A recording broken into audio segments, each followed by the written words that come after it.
Yesu ashimwe bavandimwe, turashima Imana kuko Imana iduhaye igitondo ciza cuno munsi wa none.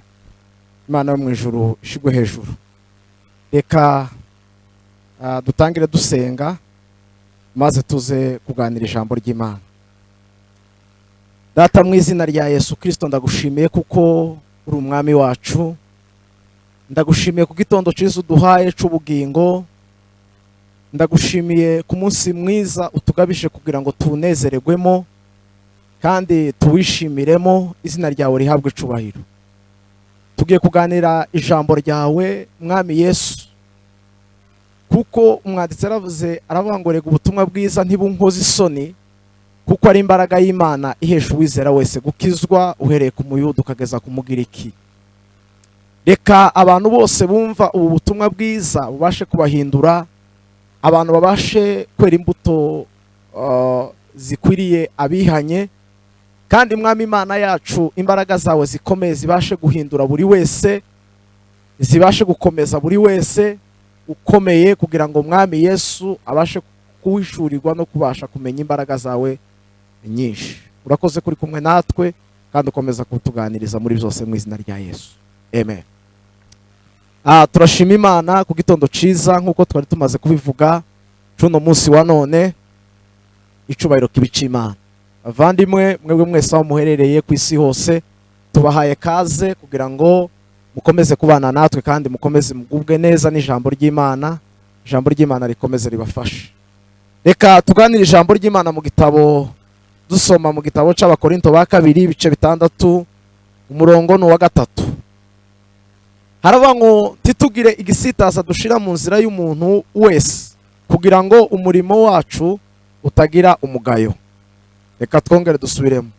Titugire igisitaza dushira mu nzira y'umuntu wese, kugira ngo umurimo wacu utagira umugayo.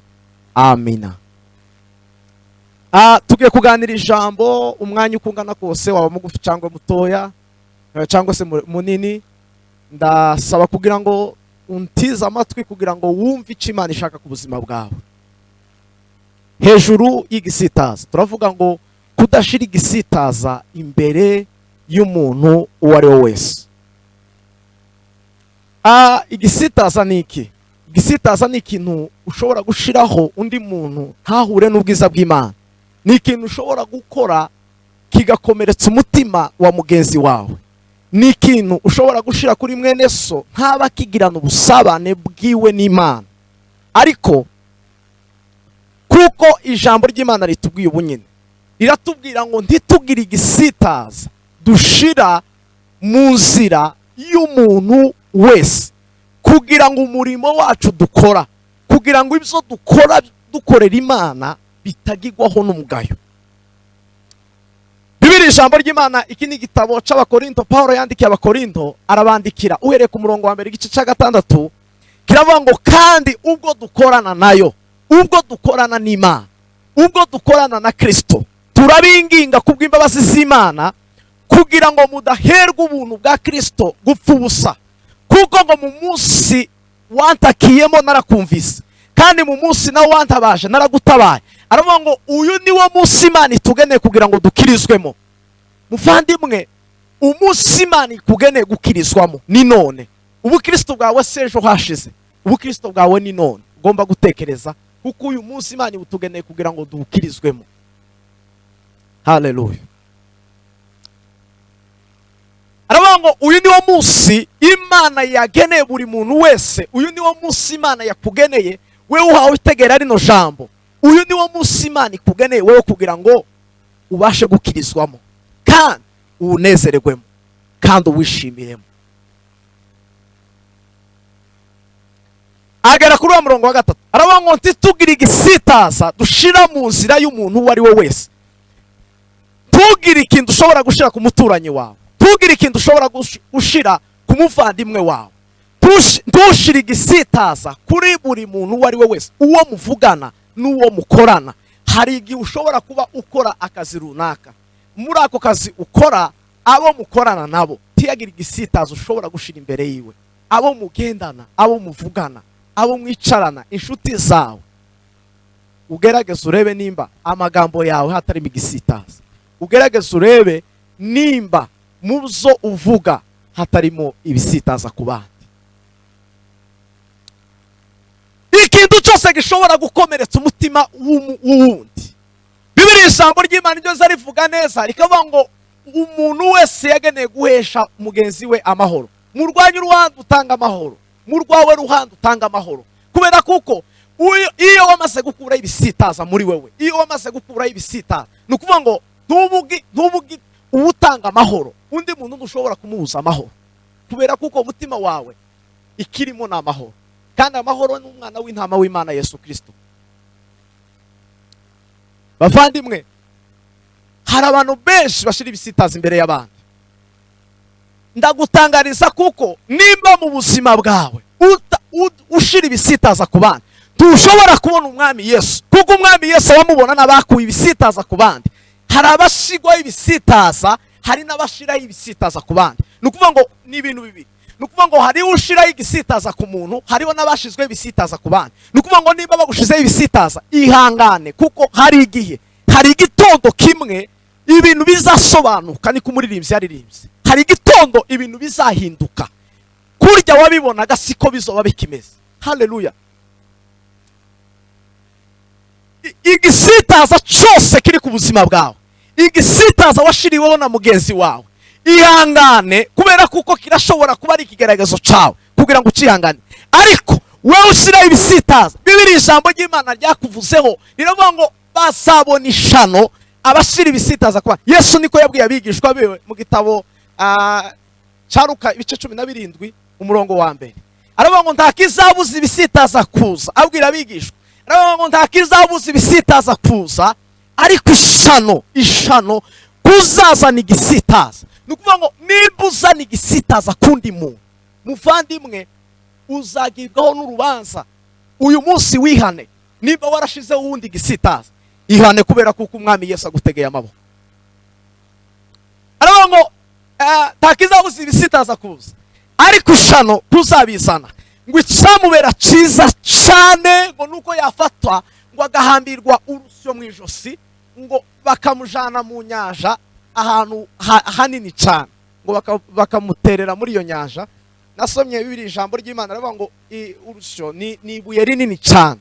Iryo buye ngo bakariguhambiraho, barangiza bakagufata kujana mu ibenga, ahantu mu ibenga bakagutamo. Ntabwo ushobora kuvamo kubera kuko byabuye ryo. Njyewe ubwanje niyo wafata ukanta mu ruzi ahantu hanini ndashobora kurokokamo kuko sinzi koga. Hariho n'abazi koga, iyo bafashe ikintu kiremereye nabo abagiye. Ariko none ngo arangize, Yesu aravuga ngo bakamuhambira ibuye mu ijosi, bakamufata bakamuta mu nyanja. Ngo biraruta ko yagusha umwe muri ba bandi batoya, aho kugira ngo ugushe umwe, ahubwo ngo ufatwa ngo ugahambirwa urusyo mu ijosi, bakagufata kujana mu nyanja, barangiza bakaguta muri ya nyanja, ngo ukarohama ukika iriya imuhengeri cyane, kugira ngo aho kugira ngo ugushe umwe muri ba bandi batoya, aho kugira ngo ushire igisitaza kuri bamwe batoya cyane. Haleluya Yesu. Haleluya, haleluya, haleluya, haleluya. Muvandimwe, utekereza aho mugendana, utekereza aho mukorana, utekereza aho musengana. Ese amagambo navuze, ibyo nkora n'ibyo ntekereza, ese soba bitari igisitaza kundi muntu, cyangwa soba biri igisitaza ku wandi?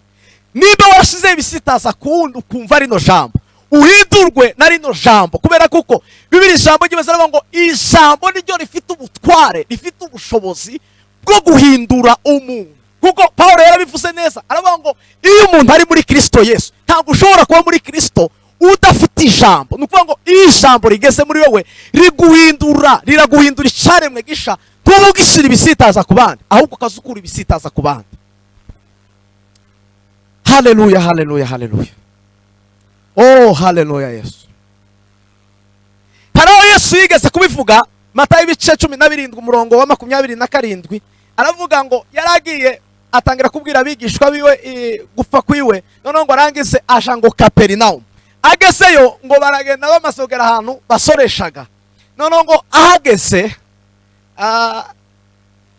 abasoresha baza kubaza Yesu yicaye mu nzu, babaza Petero, baramaza ati Petero murasora?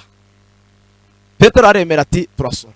Mu by'ukuri soma rino jambo uko natekereje ko wenda bishobora kuba kuko nta musoro wari afite wo gusora, kubera kuko iyo baje kugira barawufashe bakawutanga, ariko nta musoro wari afite. Yesu niwe yabwiye Petero ngo akimusanga aho yarari, none ngo arangize Yesu ngo aramubwira, haleluya, Yesu ngo aramubwira ngo Petero utekereza ko abatanga umusoro n'abana b'abami cyangwa ni rubanda? Petero ngo arangiza aramubwira ati ni rubanda. Aramubwira ati rero genda uje mu nyanja ngo uterere mu rushundura ifi rya mbere uri bufate ngo uryasamure urikuremo amafaranga uze wishuri. Petero aragenda abikora gutyo arishura. Yesu aravuga ngo kugira ngo tutabera aba bantu igisitaza. Yesu wenyine aravuga ngo kugira ngo Yesu umwana w'Imana wavuye mu bwami bw'Imana waremye isi yaremwe ahari. Yesu niwe waturemye. Abwira Petero ngo abantu naremye tababera igisitaza, tababera ikigusha abavandimwe. Tekereza Yesu wabivuze wenyine, wewe uri mu gushira igisitaza ku bandi bantu. Itekereze uhinduke. Iki ni igitondo cyo guhinduka, cyo gutekereza igisitaza ushira ku bandi ugahinduka icaremwe gisha. Oh haleluya Yesu, haleluya Yesu. Yesu abikora gutyo neza adashize igisitaza, kubera kuko iyo ataje kubikora zari kuba igisitaza kuri bari abantu, kubera kuko Yesu yinjiye abandi basora ariko we ntiyasoze. Petero abandi batanze umusoro ariko we ntiyasoze, ariko Yesu atekereza ibyo, amenya ibyari mu mitima yabo. Aravuga ngo nimukende muzane izo faranga niturangiza musore abantu kugira ngo tutababera igisitaza. Hari abantu bashize ibisitaza ku bandi. Hari inkuru natekereje ubwo abanyesirayeli bafataga abagabo 12 kuja gutata. Dore uko byagenze. Baragiye, Bibiri ijambo ry'Imana ngo baragiye ngo batata igihugu, ariko ngo bagaruka mu kubiri. Bamwe bagaruka arabo gushira ibisitaza ku bandi, abandi bagaruka arabo gukura ibisitaza ku bandi. Kuko uzabisoma mu gitabo cyo kubara ibice 14 uhereye ku murongo wa mbere kugeza ku murongo wa 10, uzagenda uzumva uko bizaba bimeze. Noneho ikintu cyanangaje, bajya 10 basanye inkuru y'icyamugongo, basanye inkuru yo ishira ibisitaza ku bandi. Bibiri ijambo ry'Imana yatubwira ngo ibo bamaze kuhagera ngo baravuze, bamaze kubwira ngo iteraniro ry'abanyesirayeli, iteraniro ryose ngo riraboroga ribibavuza induru nyinshi cyane, ariko ngo barabara cyane kubera ibisitaza bari bashize imbere y'iteraniro ryose ry'abanyesirayeli. Noneho ngo arangize ikintu cyashimishije nuko haje kuvamo abagabo babiri. Nukuvuga ngo mwene data, Imana ntikeneye abantu benshi gukuraho ibisitaza ku bandi, ikeneye wewe. Ntikeneye amateraniro yose, oya, ikeneye wewe. Ikeneye wewe, ikeneye shewe kugira ngo dukure ibisitaza ku bandi bantu.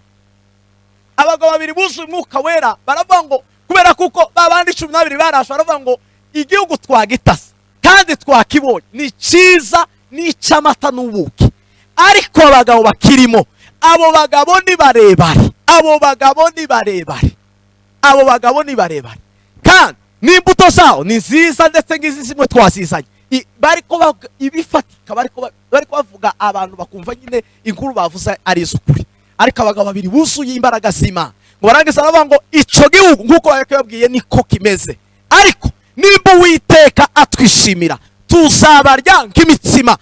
Ngo barangize aravuga ngo timutinye bavandimwe, timutinye ibyo muri ico gihugu, kubera kuko bariya ba mbere bari bavuze kuko ngo imbere yabo ngo twibonaga turi nk'amahanzi kizige,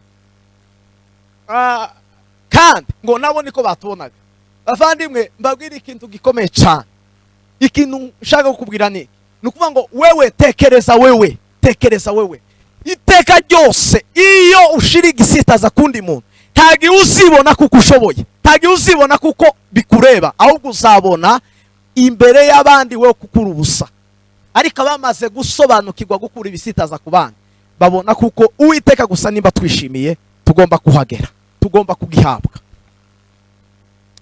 Noneho ikintu cyakoretse niki ngo Abanyesirayeli bose barababara babaswa n'iryo jambo. Bamaze kubabara haza inkuru zivuga ngo nimufate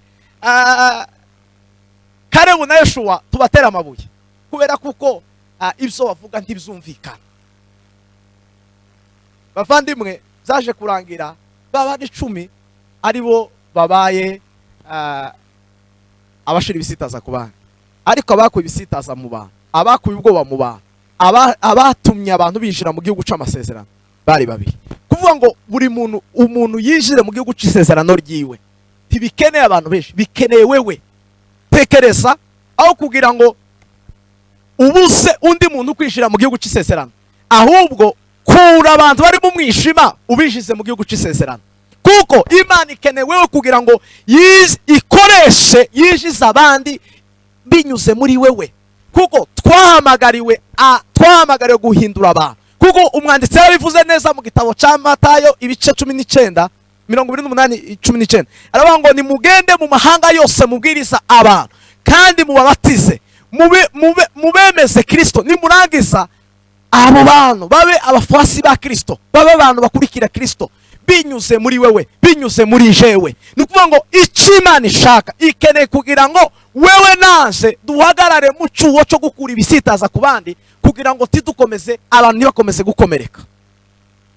Muvandimwe, sosa Imana ishaka, Imana ikeneye muri wewe, Imana ikeneye kugira ngo utekereze ese muri kino gihe ibintu mvuga, ibyo nkora, uko ngenda, nimba ushira igisitaza ku ndimo, nimba ushira igisitaza ku mukobwa, nimba ushira igisitaza ku muhungu, nimba ushira igisitaza ku mugore cyangwa umugabo, Bibiri ijambo ry'Imana yaratubwira ngo umwe muri babandi batoye, aho kugira ngo ugushe umwe muri babandi batoye, ngo icyakubera ciza cyane ngo nuko bagufata bakakujana mu nyanja bakagutamo bakuziritseho ngo urusyo ari ryo buye rinini, ngo kugira ngo uzike, kugira ngo ubashe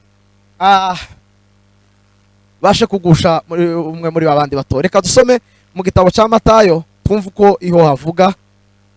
Matayo ibice 18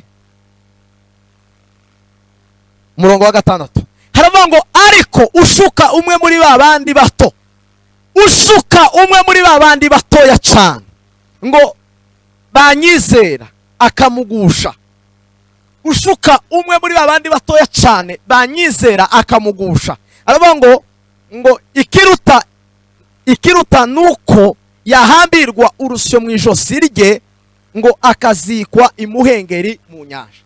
Ngo ikiruta nuko yahambirwa urusyo mu ijosi ngo akazikwa imuhengeri iriya kure cyane, ngo akazikwayo cyane kugira ngo atabasha, aho kugira ngo agushe umwe muri babandi batoya bizera Yesu. Nukuvuga ngo muvandimwe, aho kugira ngo ugushe umwe muri babandi batoya bizera Yesu, ahubwo ikikoroheye nuko bogufata bakaguhambira urusyo. Uyu munsi wihane, wizera umwami Yesu, kugira ngo Yesu akubere inkingi y'ubuzima bwawe bwo guhindura abantu kuba ibyaremwe bisha muri Kristo Yesu, ubakuraho ibisitaza kugira ngo babashe kwera, imitima yabo iruhuke, imitima yabo ibone umwami Yesu, imitima yabo yongere yumve ihumeke Yesu, yongere yumve Yesu. Nico kwifuriza. Reka dusenge, ariko ngwifuriza mwene data mu rwawe ruhande ubane n'abantu bose amahoro. Mwakira ijambo ry'Imana.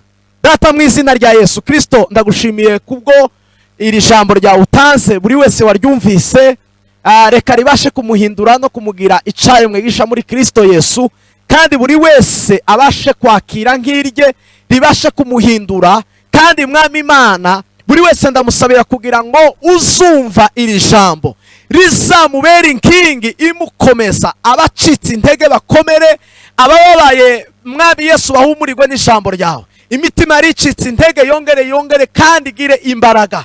Mu izina rya Yesu urinde abantu gusubira inyuma no kwibagirwa no guhemuka, ahubwo bakomerezwe mu buntu bwawe, kuko ni wewe Kristo, ni wewe data. Bibiri ijambo ryawe reza ritubwira ngo rega ni wewe data kandi ukaba data wa twese. nubwo ngo Aburahamu atari kutumenya, Isirayeli nayo ngo ntitwemere, wewe kuba utwemera gusa ibyo biraduhagije. Ndasabira abarwayi gukira mu izina rya Yesu. Ndasabira abaremerewe mu mitima, imitima yabo nituze mu izina rya Yesu Kristo wapfuye akazuka. Abafite ibibazo bitandukanye muri iki gitondo, reka shimwe izina ry'umwami Yesu. Reka izina ry'umwami Yesu rinetralize ibibazo byose buri wese yaba afite. Ikimuremerereye inkuta mwami Yesu ziri imbere ya buri wese, reka mwami Imana ineza yawe n'urukundo rwawe aribyo bikomeza kugwira hagati ku buzima bwawe. Asante kuko uri umwami wacu, asante kuko uri umukiza wanje. Icubahiro kibi cawe kuko uzumvise kandi bikoze mu izina rya Yesu. Amen.